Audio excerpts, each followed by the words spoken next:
able to join, they can watch the recordings afterwards. We always share these. We always share them on our YouTube page afterwards. So shared the slides in the chat. As we go, if anyone has questions, feel free to put them in the chat.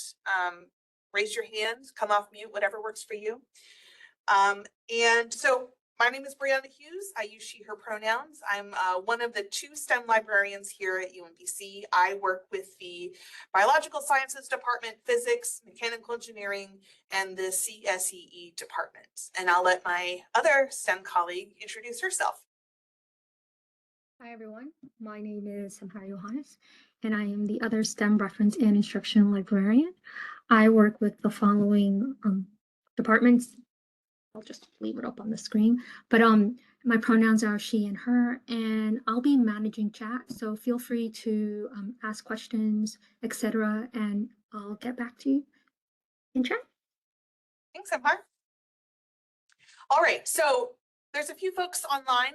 If you don't mind dropping into the chat or coming off mute and telling us a little bit about yourselves, what department and program are you with? What year are you? Are you undergrad, graduate student? Where are you in your degree program? And are you currently working on a lit review? Do you anticipate you will be working on one in the future? Or are you just here to learn and to gather information?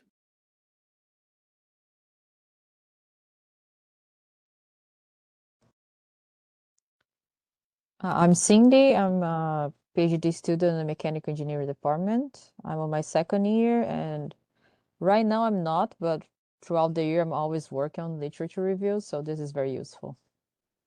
Great, welcome, Cindy.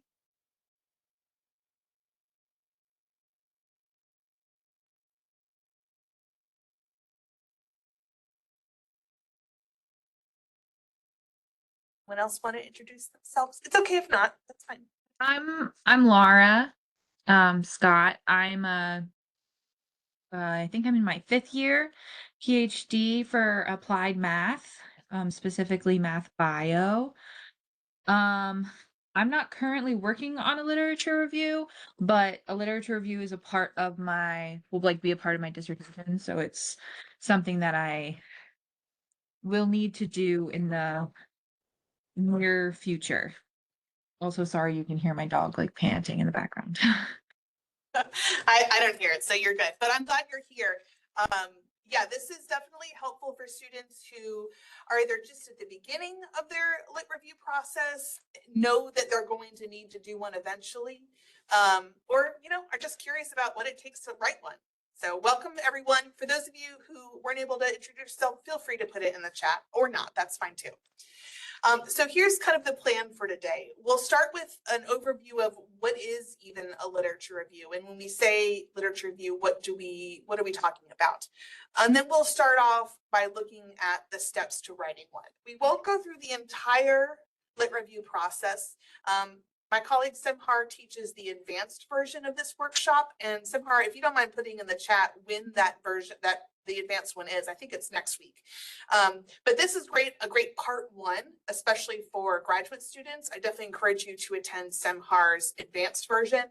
I'm also offering a systematic review workshop this semester.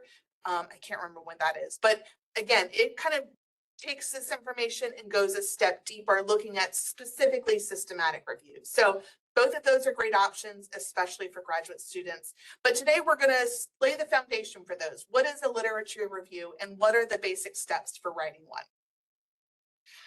So in order to define what a lit review is, let's first talk about what some of the goals are when you're writing one. So why you might need to write one at all. First would be to explore a research topic. Maybe it's something that you're either curious about or you've been assigned to do research on. A lit review is a great way to learn more about that topic. It's also a great way to learn about who else is doing research on any given topic, or what are other people saying about this research topic that you're looking to explore. What gaps are there in the literature? What avenues within this research haven't been explored yet or haven't fully been explored? Where is the literature wrong, or where is the research outdated, perhaps? And then also creating context for your own future research, for research done by colleagues of yours, research done in a lab that you're working in. It's really helpful, again, for exploring the landscape of a research topic, or a lot of times we call it a conversation about a research topic. So thinking about where in the larger landscape of your research, where does that fit in? And a lit review can help answer that question. So here are some examples of what a literature review might look like. I personally, when I'm starting something new, when it's a new skill I'm learning, I really find it helpful to look at examples of what that might look like. So I've got a few different examples here, and we'll open these up and take a quick look. The first one is a lit review can be an article all on its own. The entire article might be the lit review. Here's one here from 2012, so it's a little older. Can you all see this Science Direct page? Okay, so this, I know it's a lit review because it has the word overview in the title, an overview of European approaches. Also, just by reading the introduction or the introduction here, it does kind of talk about how the goal of this article is to get a survey of different approaches to this particular type of research. So all this is a lit review. It doesn't do any kind of present any original research on its own. The next one example is when a lit review is part of a larger body of research. So this article has its own unique and original research, but it also includes an entire section that is a lit review. You know, unless you were to start looking at this article, you might not know that it has a lit review, although lit reviews are pretty standard practice for more in-depth original research articles. So if you were curious what it looks like to have a lit review as part of a larger article, you can certainly take a look at this one here. This whole section is the lit review.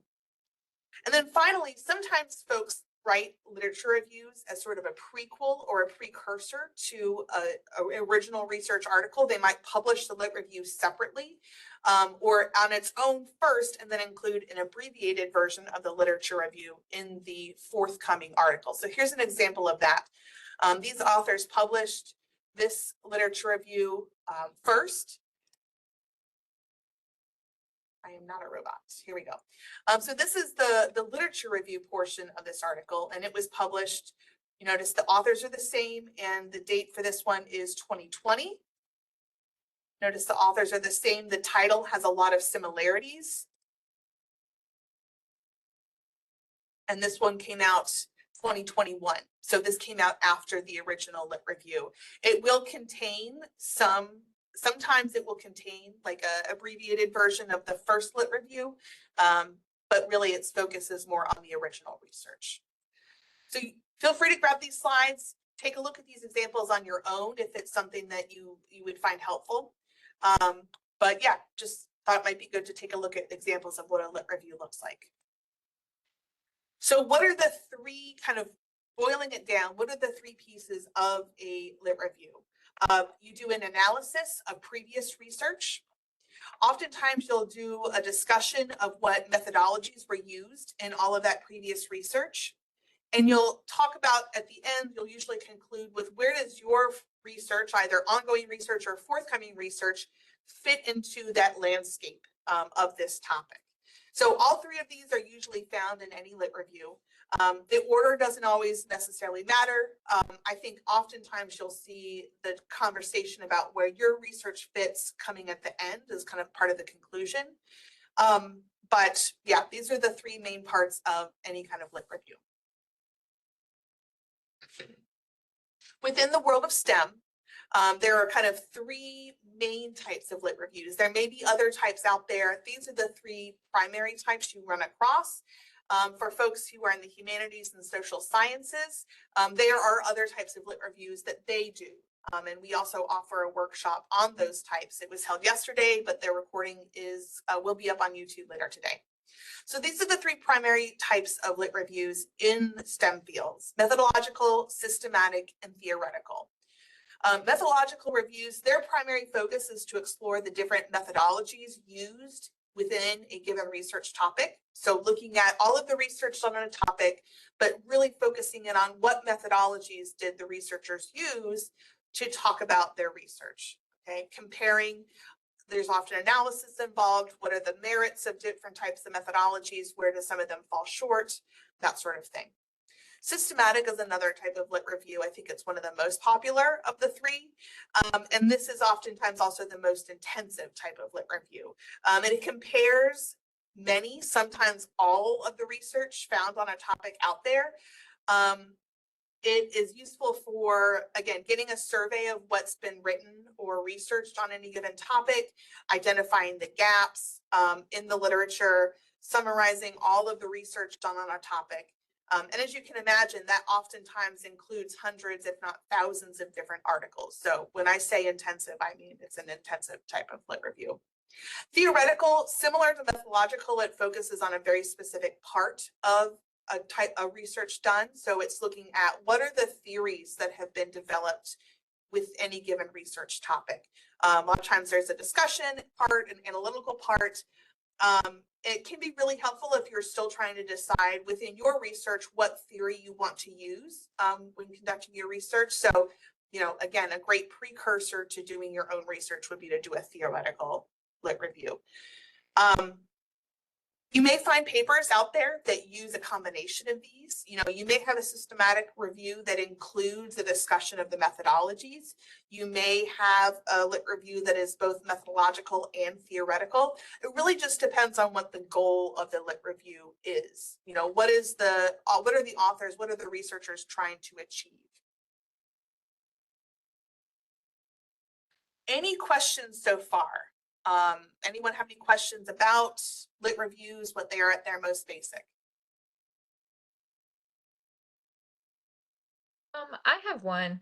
For the literature reviews that you said were single articles, like that is everything. What do they do for the situating context in the canon? Because they're not talking about their research, they're talking about research that's already happened, I guess. Yeah, so they may, again, if there's a standalone lit review, sometimes, again, it comes as a precursor to future work. But if it doesn't, if it's really meant to just be a standalone work, they oftentimes won't have anything to situate in canon, right? They're just really offering a discussion, a commentary about what the current state of the literature is on any given topic. So great question. A lot of times they're not trying to create space for their own work. They're just kind of trying to have a conversation about what the work is. Okay, thank you. Yeah, you're welcome, Laura. The questions.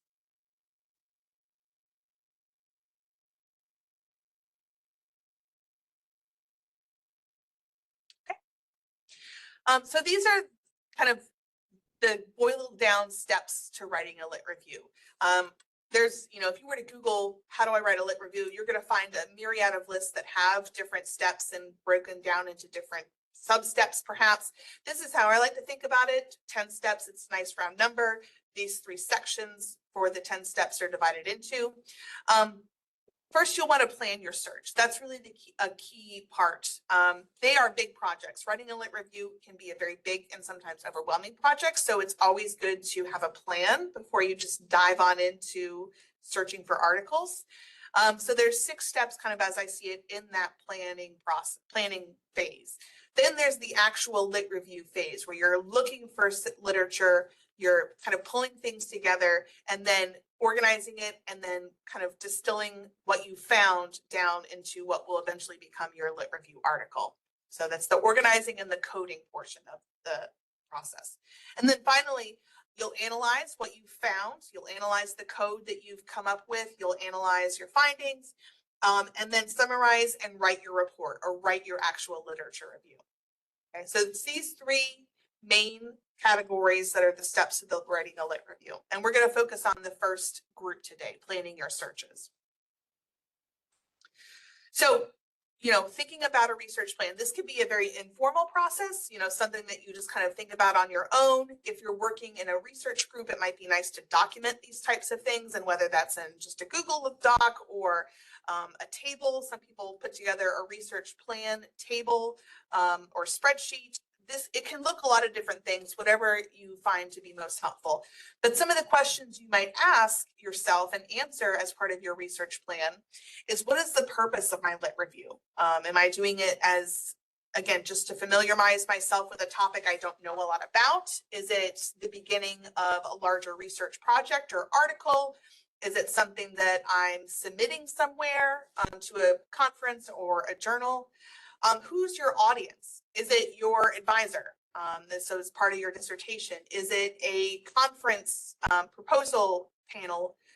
Is it a journal set of editors or peer reviewers?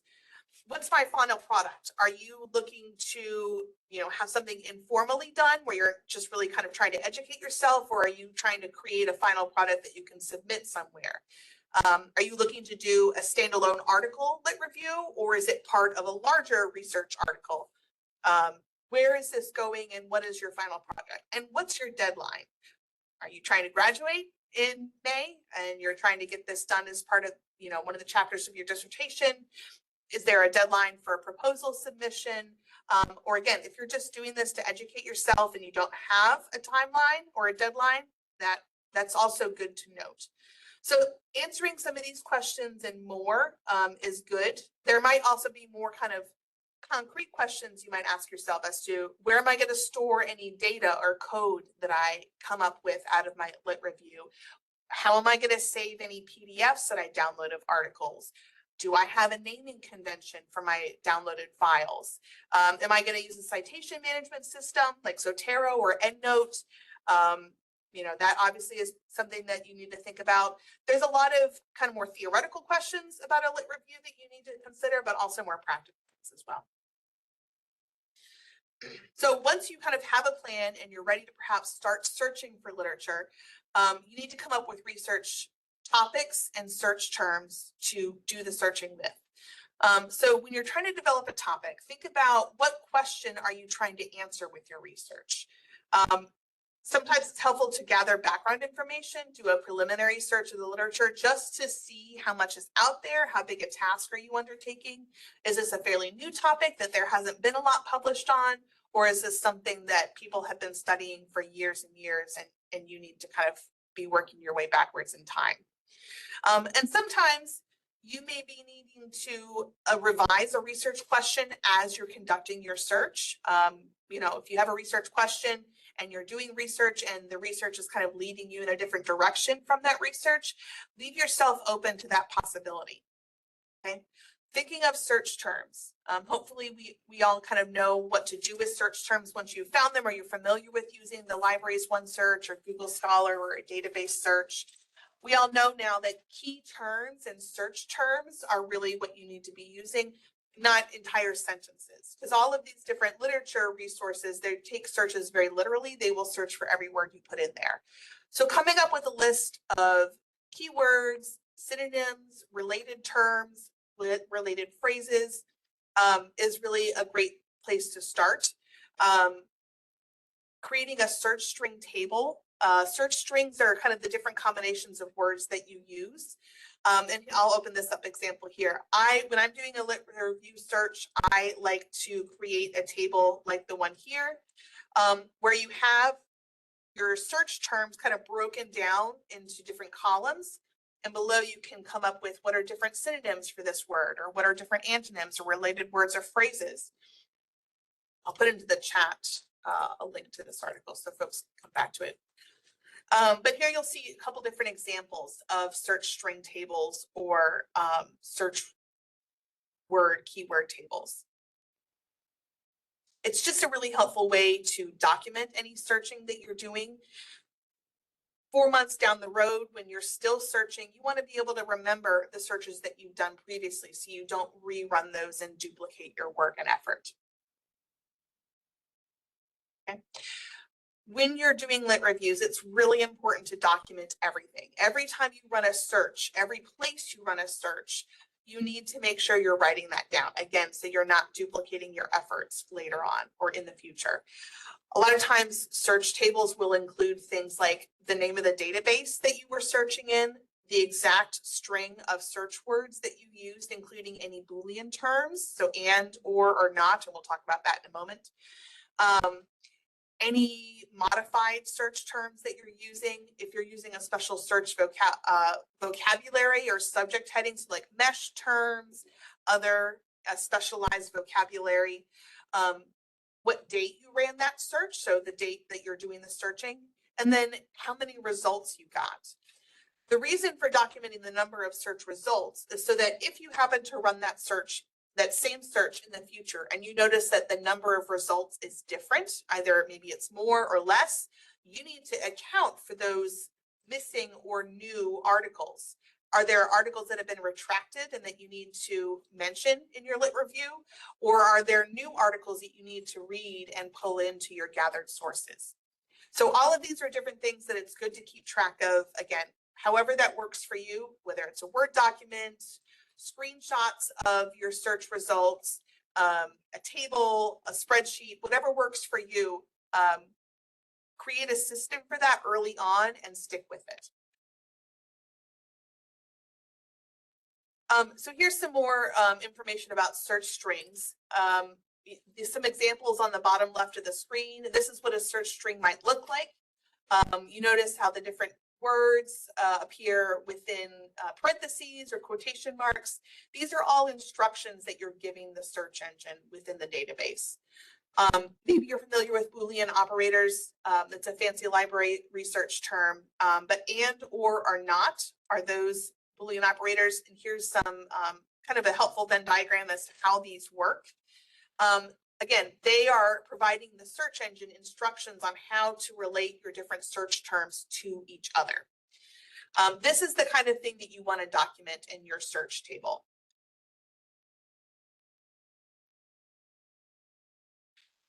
You may be aware of some of the big databases within your field. Other times you may not really know what's out there. I encourage you, when you're doing a lit review, you need to be searching everywhere.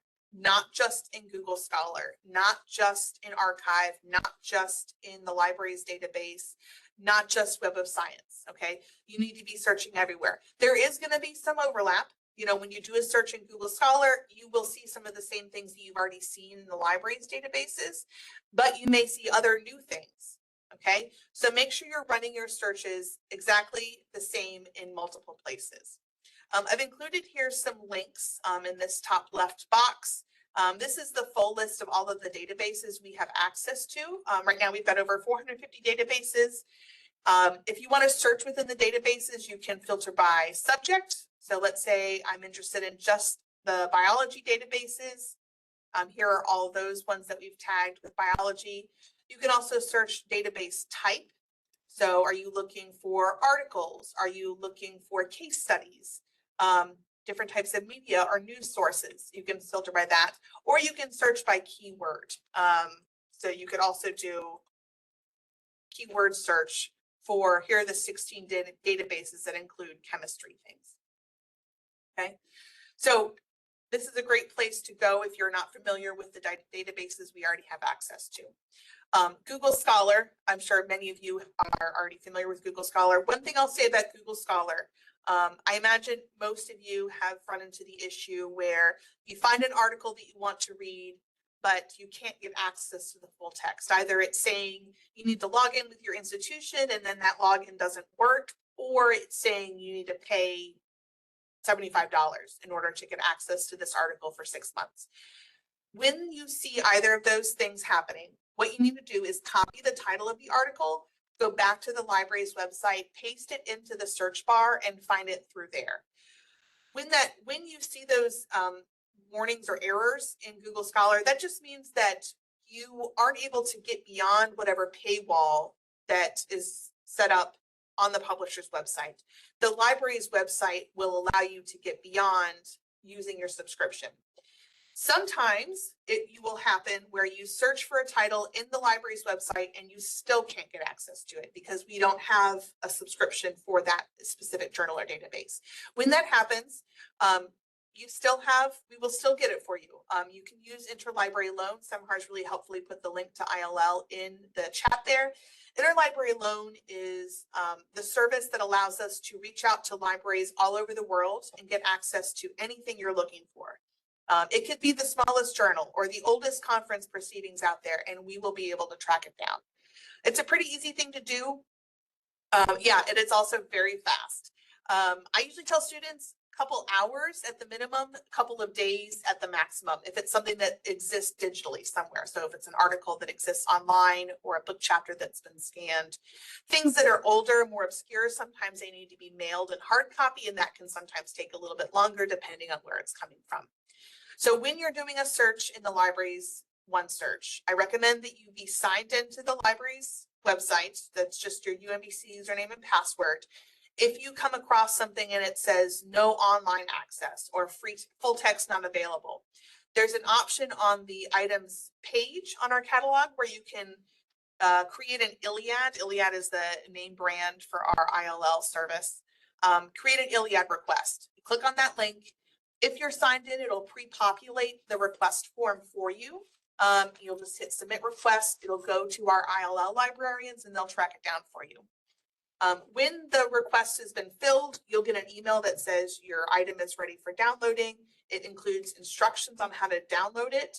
You just follow those instructions and then you have the PDF forever. If you download it, add it to your Google Drive or your citation management software, whatever you're using, that PDF then is yours forever. ILL is a great tool. If you haven't used it before, you will need to activate your account for the first time. And that's just kind of verifying your UMBC information. So that's Google Scholar and ILL. The research guides are another great place to go if you're not familiar with the databases that we have here at UMBC. Every discipline on campus, every major program has one of these. And let me just pull up mechanical engineering for Cindy. So here is an example of one of our research guides. Articles, this is a list of some of the top databases for this specific discipline. So you'll see IEEE, Web of Science, Science Direct. Clicking on these will take you to the database's website and you can just get searching. We also try to keep these updated with new or useful books to know about for that discipline. And then others have other, relevant information. So I've included here some information on patents and standards. There's a few other resources. Everyone is different just depending on the discipline. Let me go ahead and pull up. Let's do the math one. So here's the top databases that Semhar has identified as being helpful for students in math. Again, popular or new books in this discipline, and then Semhar's got some resources for images and videos here. Also really helpful if you don't know who your subject librarian is, you can always come here. Our profiles are all included, and that includes our contact information and a way to schedule appointments with us. And I'll go over that at the end. Okay. Any questions on where to go to look for literature, search strings, search tables, research plans? Any of that questions?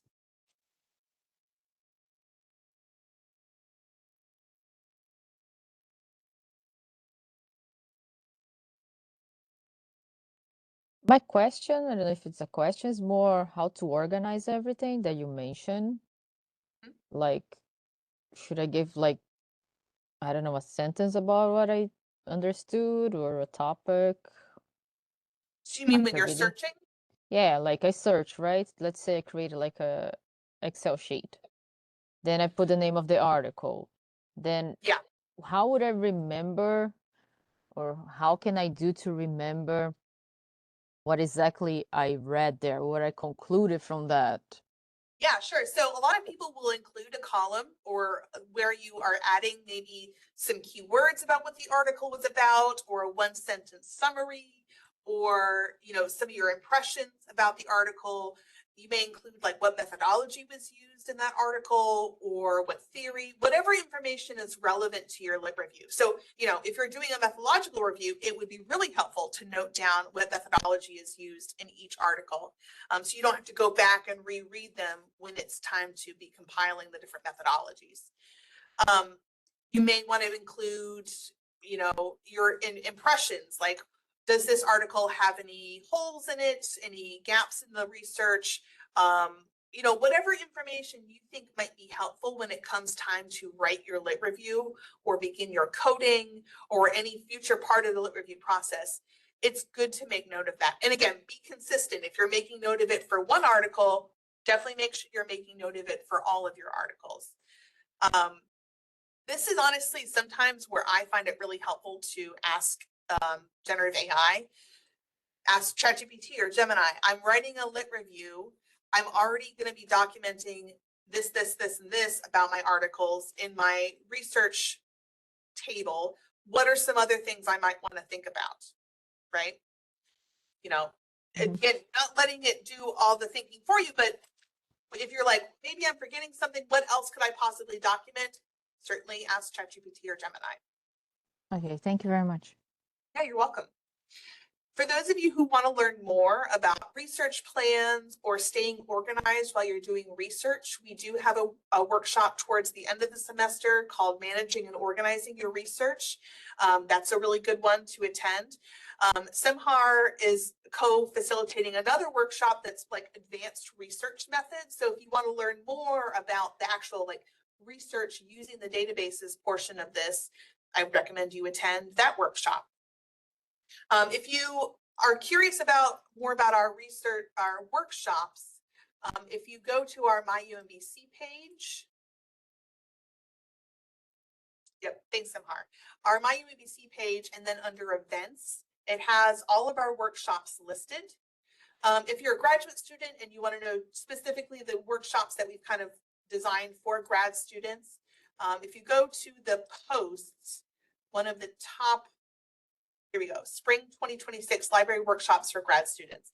These are all of the workshops that we've kind of identified as being really helpful for grad students. Excuse me.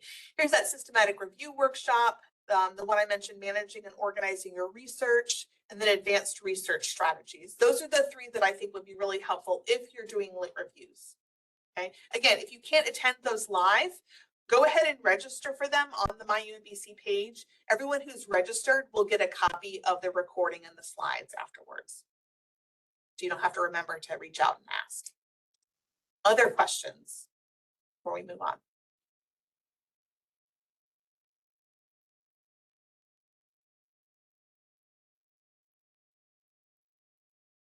Okay.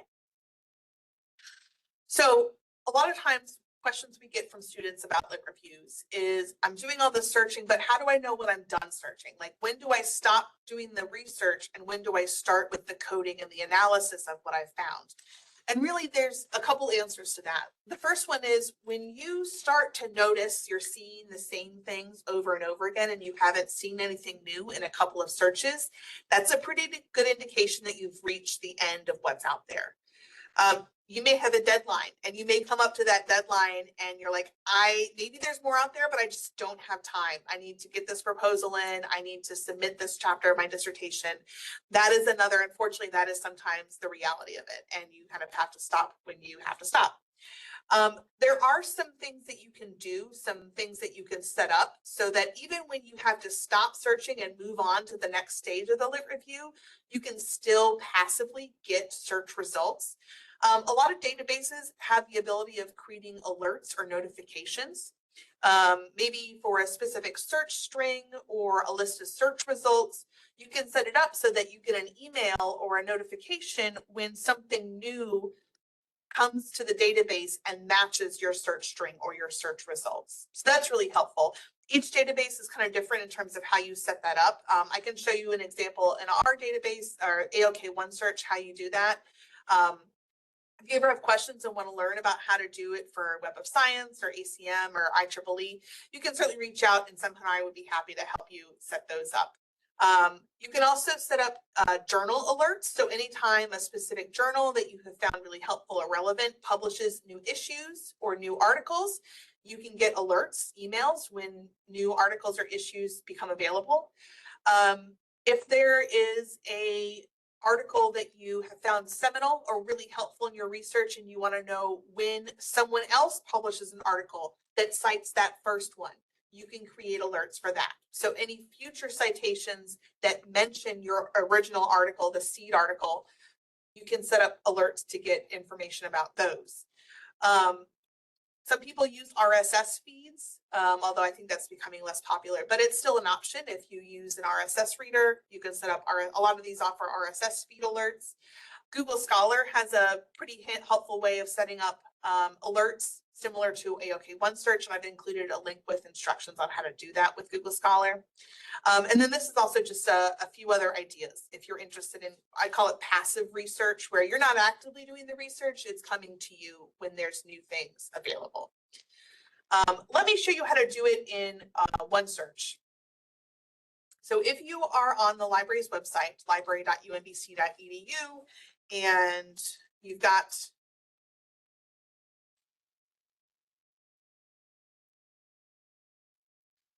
let's say this is it's a very basic search, but I want to know anytime something new appears in our databases that matches these search terms. Okay, first thing to do is to sign in.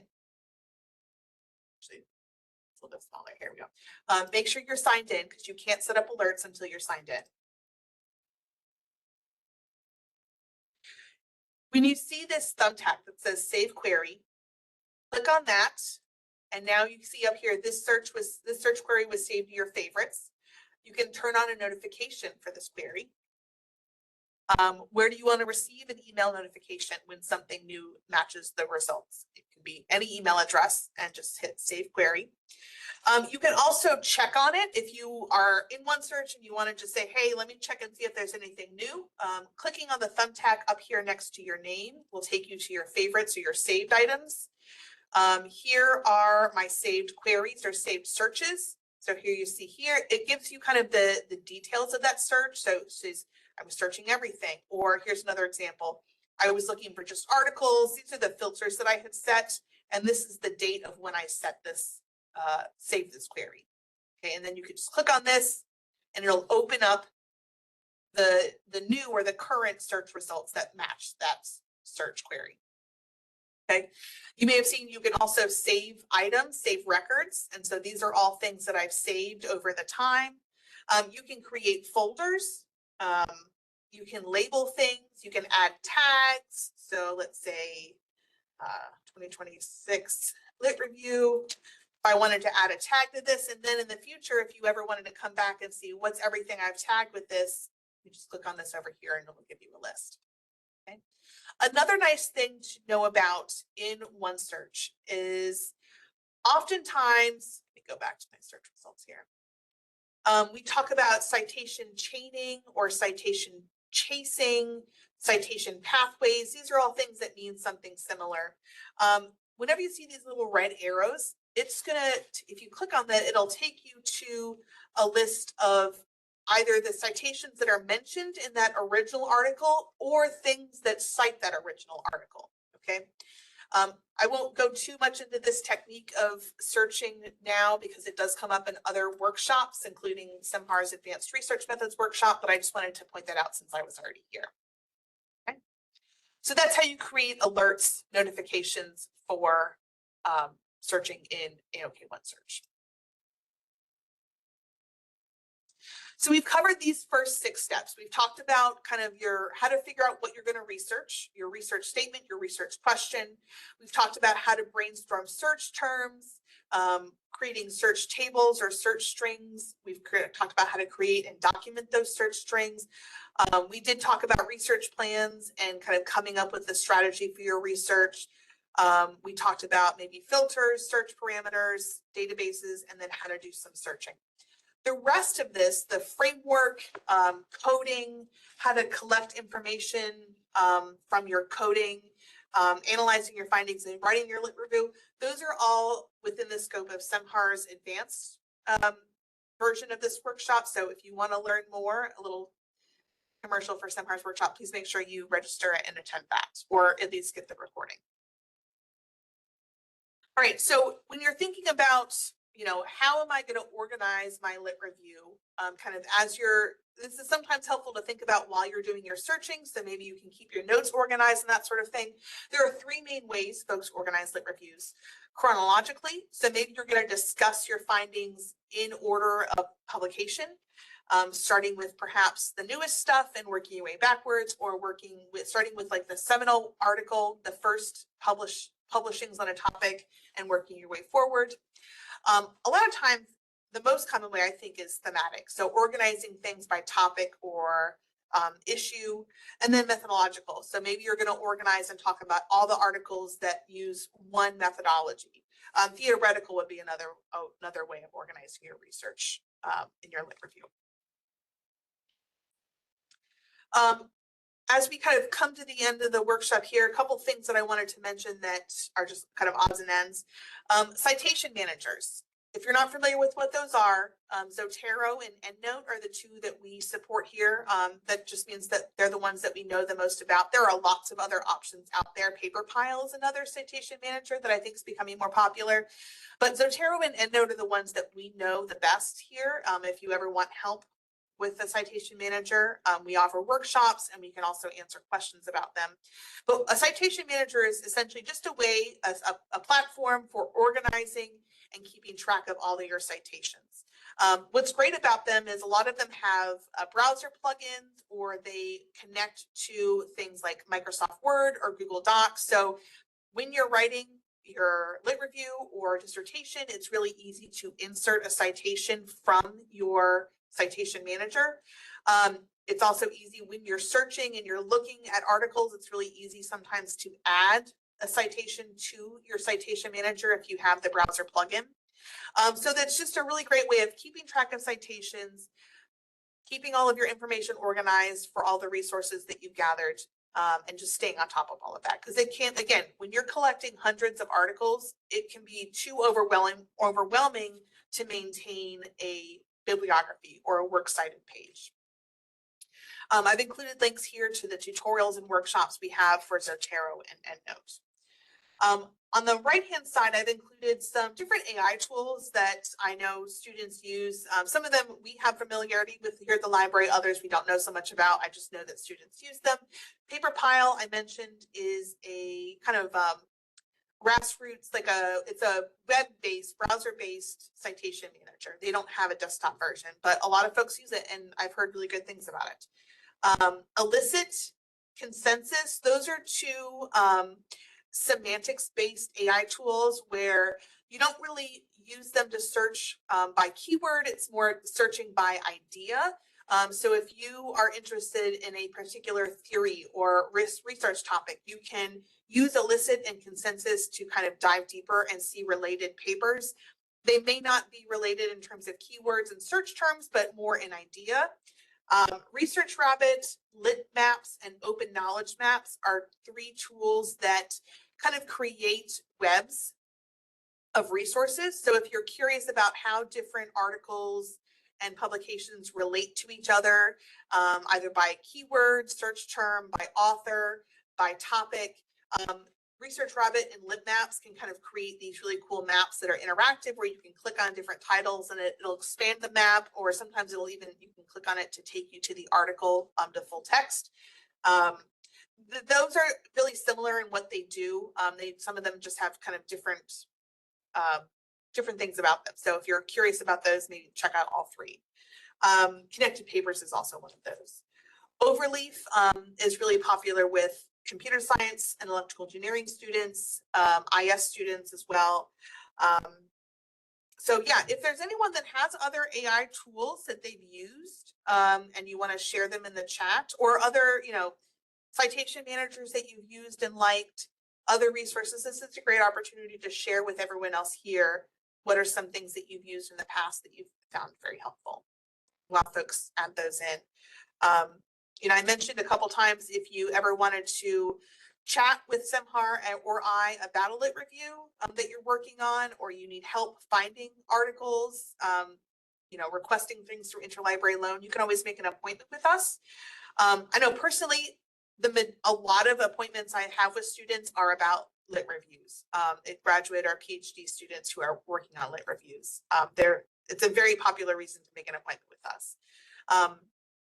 You click on the link in the slides or under research help, make a research appointment. Just scroll until you find your discipline and click on schedule appointment.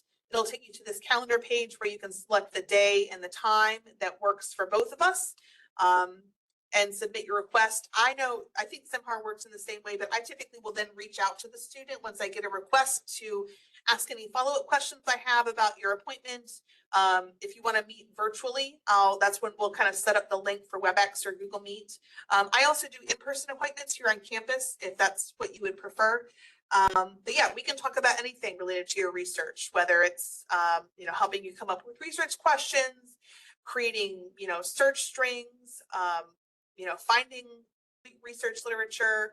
We also work with students a lot on publications. So if you're curious about journals that you might be wanting to publish in, we can certainly talk about bibliometrics or, how to find a good journal to publish in. If you are working with research data and you want to talk more about data management or data management plans, the different resources UMBC has for research data, we can certainly talk about that and get you more information about that. A lot of different things that we can need to talk about. And you can also just send us an email.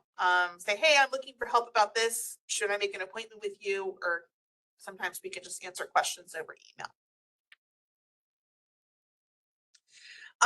So kind of wrapping up here, I've included slides in an old recording of Semhar's workshop, but I do encourage you to attend this semester's. The slides for today are here, and I've also included them at the top of the chat. If you're curious about future workshops, make sure you check out our My UMBC page.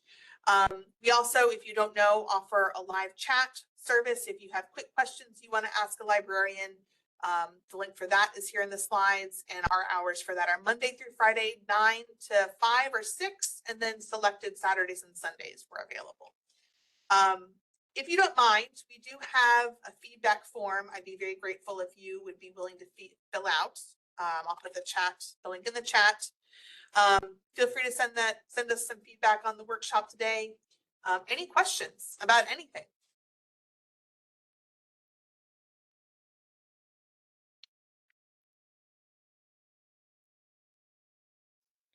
I just want to say that it's all right if you feel overwhelmed about this process. This is hard. And this is a lot of information that Brianna went over. It's a lot to sort of digest. And then the idea of sort of incorporating everything that Brianna just talked about with a research topic is hard. And so don't feel a sense of discomfort or embarrassment about thinking about this whole process being a little bit overwhelming. It is, and we're here to sort of assist you through this entire process. So it's very normal for Brianna or myself or our other colleagues to work with our students over a long period of time. So it's the same student on the same topic, and as they're progressing on their topic, so from the early phase to the final phase, which is, sometimes a dissertation, the defense, we see them through the entire phase. And so feel free to contact us. This is, I don't know, I always kind of view this as like an ongoing relationship. So yeah, as Brianna said, we're here to assist you. We're here to work with you. We put our contact information, we'll do it right now, on chat, but yeah, feel free to contact us. Thank you. Another thing I'll add is that it's okay not to understand a lit review. It's something that you've probably never done before. And to be honest, I think a lot of faculty, including maybe your advisors, assume you know what they mean when they say you need to do a lit review. If you're like, I don't even what is a lit review? I don't even know how to get started. I'm very overwhelmed with the idea of even getting started. Feel free to reach out. I talk to a lot of students who are like, my professor just said I need to be doing a lit review and I really don't know what that means. Feel free to reach out, come back, go to some of our workshops if you want to remain a little bit more anonymous before you reach out. It's okay not to, you don't know what you don't know until you're told by your advisor that you need to do this. And that's totally okay.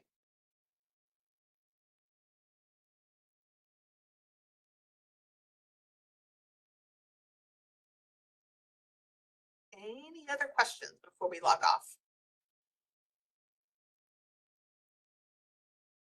So, you mentioned about when to stop, right?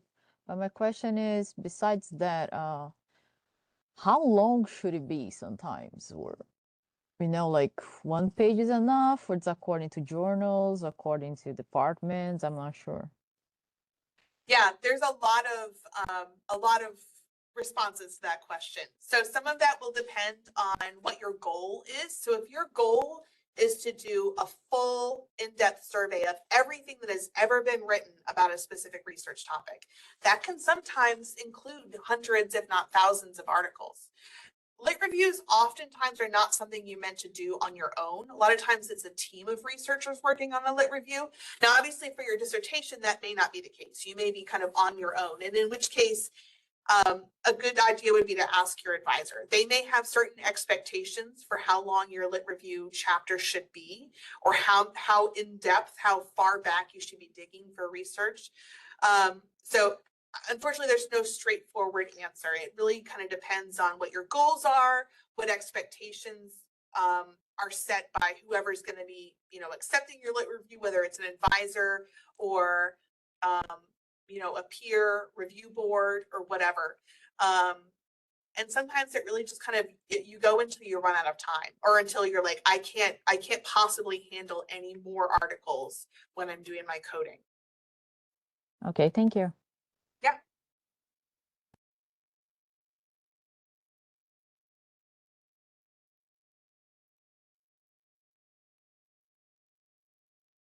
All right, well, if there's any other questions, feel free to email Semhar or myself.